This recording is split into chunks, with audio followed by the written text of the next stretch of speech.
You might hear some things that you like, you might hear some things that you don't like. That's my boy. That's Chef Johnny. Yeah. Chef Johnny. What up, baby? This Kevin. What's up, man? Follow us at Flip Pop Radio. Listen live, listen whenever. Pronto en tu radio. Hola, it's Stephanie V, and here are the top 5 songs in the country. It's Flip Pop Radio. Chef Johnny always goes to a station that's not known, but it's always a station that's coming up in the works. It's SDJ, Flip Pop Radio, Fantine. How are you? I'm really great. So good to talk to you. Yes, you know what? I actually came across your video, Reservation for Two. It's on Vivo right now, and wanted to talk to you about your single. I know it's so much to learn about you. I saw that you had a very interesting background. You speak about, 5 languages or so? How many languages you speak? I speak 4. Yes. I mean, 3 really well, and the 4th one is kind of, good. Even though my native is, can you teach me English? I think I may need a quick lesson on the English language here. What else? What's your favorite language to speak? I think it just varies. It depends on the topic as well. Yes. I mean, I've always always wanted to learn Spanish. I live here in Miami, and my guilty conscience, I have to learn Spanish just because I'm around so many people that speak Spanish. I just feel so guilty that I don't take the time to learn another language. Anyway, back to It's All About You, Reservation for Two. How'd that song come about? Well, it came from a title, really. I was working. The whole album was produced by Amelia Stuff, and then so one day he came into the studio and he's like, "Hey, I've got this idea for a title, Reservation for Two. I just think it's a really strong concept." And I was like, "You know what? I really love it." And so that kind of started it off. And then I started working with the song is called "Written with Two Other Guys." Yes.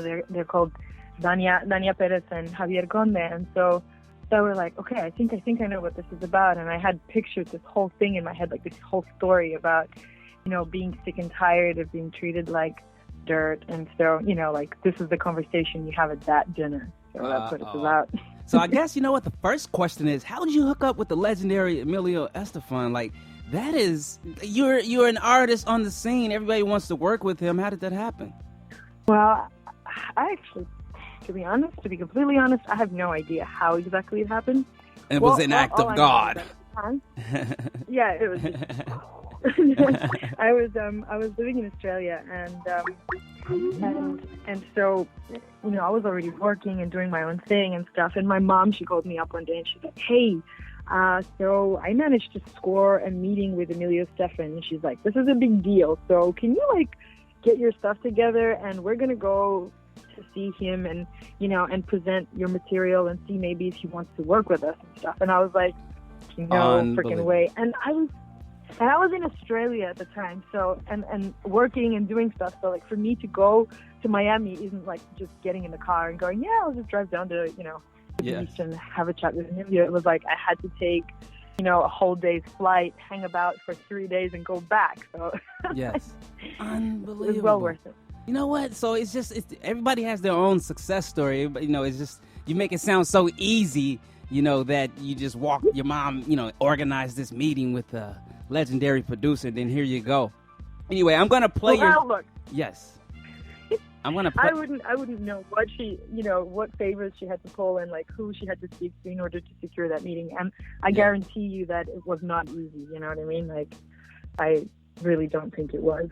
I wasn't privy to it. That was my luck. Yes. All right, well, I'm going to play your single, and then we're going to come back, and then we're going to chat it up again, and we'll go from there. We're on iHeartRadio, and you got the iHeart app and all that? Or can you listen? Yeah, I got it. Okay. Of course I got it. All right, so Reservation for Two.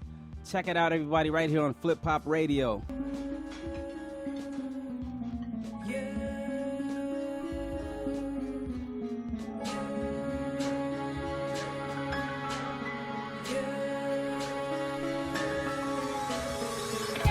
Have a second to talk about in a reservation, so please sit down. I'm not a painting upon your wall. I'm not a trophy for you to fall onto. Let's talk about it. It's a reservation for two, but without you and me.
Hit us up on Twitter, Instagram, Facebook at Flip Pop Radio. Reservation for 2. We are back. That was what a great video. Like, tell me about the video. Like, how'd the whole thing happen, and how'd you cast this? This looks like a movie. Like, I'm looking at a scene out of a movie. It's funny you say that. Well, I don't know. I mean, for me, I sat through all the mixing and mastering of the songs, you know. So while I sat there, a lot of the times I didn't have anything to do. So I'd sit there sketching what I visualized as the music video for them. I just imagined like a story. And so I pictured this circular kind of video for it. And I was really glad, like, we worked with Emilio and the director of photography to create this kind of visual effect where you see a lifetime of these two people in a series of dinners, you know, that kind of revolve around. I mean, initially I wanted it to be completely seamless, where everything happens live, but it was, you know, that would have taken. I'll use that idea maybe for the next video, but the idea just came to me just like that, just sitting there listening to the song. Wow. And casting the actors, I cast them. Yeah. I cast everyone, even the extras. Wow. Are you a control freak, or you just a total artist that you got to be in total control? I think maybe there's an element of both. I wouldn't say freak, but I do like to have my fingers in the pies. Yeah. Yeah, you want to make sure that the artist is done the correct way. Well, yeah, and just because it helps when you have a very clear vision of what you're after. Like, if I didn't know what I wanted, I'd just let people do their own thing and like do their job and stuff. Yes. But because I was so clear about what I was after, I was like, no, it has to be like this, you know. Who did you grow up listening to? Like, who are your like top 5 most influential artists? Oh my God, that's a big one. Well, when I was really, when I was young, like when I was a teenager, I listened to a lot of, pop music of the time and stuff, you know, just whatever's on MTV or whatever it was, you know, like radio. But these days, I mean, and it was people like, I listened to the Mariahs and the Christinas and Whitney, of course, and stuff like that. But I also delved into like older, artists, like, you know, I'd listen to Aretha Franklin and I'd listen to Shaka Khan and Sade and stuff like that. So a lot of those big ladies, big divas kind of influenced my singing style. And then like on the Latin front, actually, it was really funny because I was madly in love with Gloria's album Destiny. Yes. And by Gloria, I mean Gloria Estefan. So like to have met her and not just met her, but actually to have had her like offered to write 2 songs for my album, that was like, yes. Well, they own Miami, you know that, right? Well, yes, I know. I mean, well, I don't mean it like that, but they're the kings and queens of Miami. I know, but the thing is, like, you say that like that, right? Everyone's like, they're the king and queen of Miami. But when you meet them, they're super chill. They're like, what's up, here, this, there. You know, like, they don't act like a king and queen. They act like people. That's like, what they're supposed to be, humble. I like that. What makes them even more special, right? I know. And you know what? Like, I used to love Gloria, but these days I actually can say I love Gloria, like, as a person as well. You know what I mean? So, she has a good heart. And Emilio's the same. They're both the same in that sense. Yes. So what do you want to be known for when it's all said and done, beyond your music? Since we're talking about great people like Gloria. What do you want to be ultimately be known for? I know that's a tough one. But it's something that, you know, I'm sure that's something you've thought about because you're a talented artist and you pay attention to detail. So I really want to know.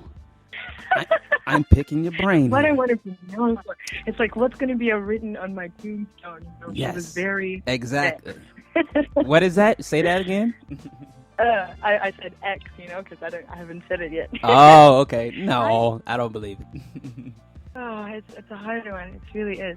So, okay, I know there's so many of them. Just give me one, because there's so many things you want to accomplish.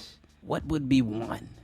I think that I'd like to think that I can stay true to myself. Like, I'm not And I mean, I understand that people grow and, you know, and evolve and stuff like that, but essentially they don't change. And I'd like to think that, you know, I stay true to myself. I like it. Okay. Stay true to yourself.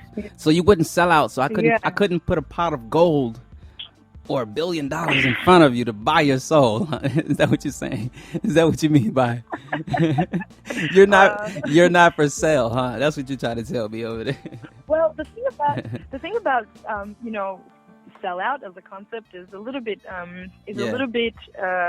diluted, because like sometimes when artists decide to take a new direction creatively, they're kind of, you know, labeled as a sellout, and I think it's a little unjust, because I know from my own experience, like working with a lot of different artists and co-writing with them, these artists are so talented and capable of pretty much writing any genre and creating within any genre, and everything's mixing so much these days that, you know, to box someone in like that is like a little bit. What do you think about Iggy? You know, Iggy's Rapper of the Year, right? At the AMA, she won Rap Album. I don't know if you follow Iggy, and she shouted out Eminem and Drake. So what do you think about artists like her at the forefront, changing the game? Well, to be honest, coming from Australia, I remember when I was, you know, just like in the music scene, and a friend of mine was like, "Hey, you heard of this girl, Iggy?" And I was like, "Who?" Yeah. It's like, "Oh, you know this girl? She's like a rapper with sweet booty." And I was like, "Oh, no, I haven't heard of her." To check her out. And she was awesome. But the thing is that, like, the way her art form isn't quite, you know, the style of Australian hip-hop. And so she had to kind of come out here and find her niche. And I think she's done so well for herself. So I'm really, you know, like, good on her. I just realized, you would be an Iggy expert because you lived in Australia. Did you know that? You're an Iggy expert. You have more credibility to talk about Iggy than anybody. You put it well. Anyway, I'm gonna leave it at that. We don't even want to go there. Flip Pop, are you on Twitter and all that? Where can we follow you on social media? Do you keep up with that stuff or what? I know you have to. You're an artist. Of course. Well, you don't have to unless you want to be invisible, you know. That's me, man. Me and my 3 followers. Where can we follow you at? Yeah, I'm on all of the different social media things. So I'm on Facebook, I'm on Twitter, I'm on Instagram, and it's all the same. It's Fantine Music, all one word. Okay. Fantine. Yeah. So all right. Fantine. You know, like you know the play Les Mis. Yes. It's just like spelled exactly like that, except there's the word music straight after. I was kind of nervous. That was like, I had so many things to ask you. You know, I've been doing this for a while, but names, I'm so bad with names. I didn't want to call you Fantine, Fantasia, you know, Fantabulous. Like, I had so many. Did I say Fantasia? I just added that. Anyway, I had so many things. Like, I'm so glad that they said your name, so I didn't look like an idiot. Yeah. No, people ask me about, like, how do you say your name? And I'm like, especially when you're like in a loud environment, they're like, what's your name? And I'm like, Fantine. And they're like, Francine. I'm like, no, Fantine. Like, it's your name, Fan. Like, rhymes with Fantine. Like, I don't know. Wow. Yeah, I have a simple name, and it's just John. How about that? All American. You can't get that wrong. Anyway, hey, you got to come back. Call me whenever you drop new music or singles, and if you have, you know, whenever you decide you're going to change the world again, like, keep up. Let me know what's up with you. Yeah, I'll do that for sure. All right. Take care. Have a good day. Bye-bye.